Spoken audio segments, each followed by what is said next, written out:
Well, something like this, you might take that same thing we just played, the 5, 7, 9, and then maybe go up and do 7, 9, 10. And just keep moving up, 9, 10, 12. You can kind of move around the fingerboard that way, and what you're going to find is that not only are you getting the vertical positioning here when you're doing like the scale, just going up and down the strings, but you're also getting a horizontal feel for the whole legato thing. Now the legato phrasing, like in an actual lick, you can actually incorporate slides into it as well, where I might do, you might start here, in fact I'll give you this, like this is kind of a cool lick.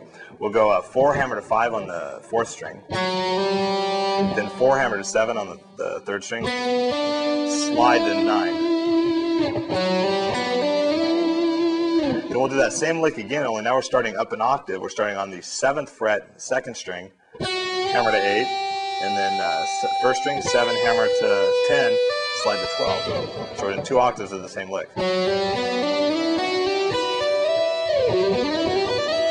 See how smooth that sounds?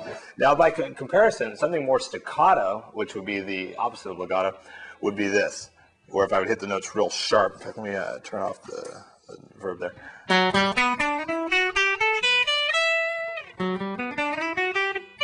Now see how that's a lot more choppy? An important part of making your legato phrases sound legato is the actual sound that you decide to use. Now, should you go with a clean sound, you're going to want to put a lot of reverb and delay on it, or at least reverb, kind of wet the whole thing down a bit. So let's take a look at that. I'm going to put some verb on it. I'm going to crank up my verb so that I have a long decay on my verb as well as a lot of effect level. So you can hear. Now what happens is if I play a phrase with that and I hit the strings a little bit softer but do the hammer-ons with the verb,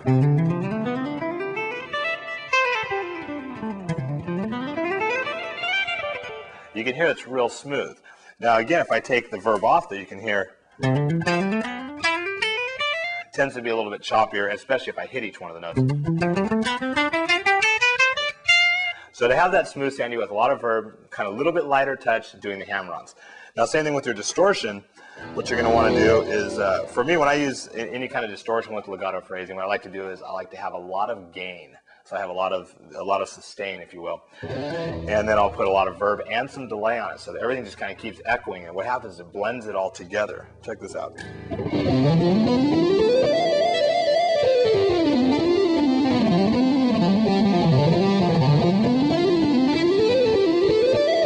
Now that was just staying in pattern 4 of our major scale, our 1 octave major, or 2 octave major scale.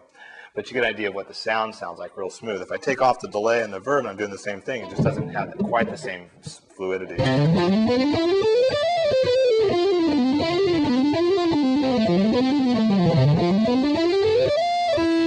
kind of get the idea. So, sound is very important. Definitely play around with that. Come up with your own licks, you guys. Always experiment and try to make up your own little licks. Post them on the message board via tab if you can. And share them with other people, but practice this, you guys. The legato phrasing is a great way to throw in some nice smooth flash at the end of a solo and finish one off, so practice that.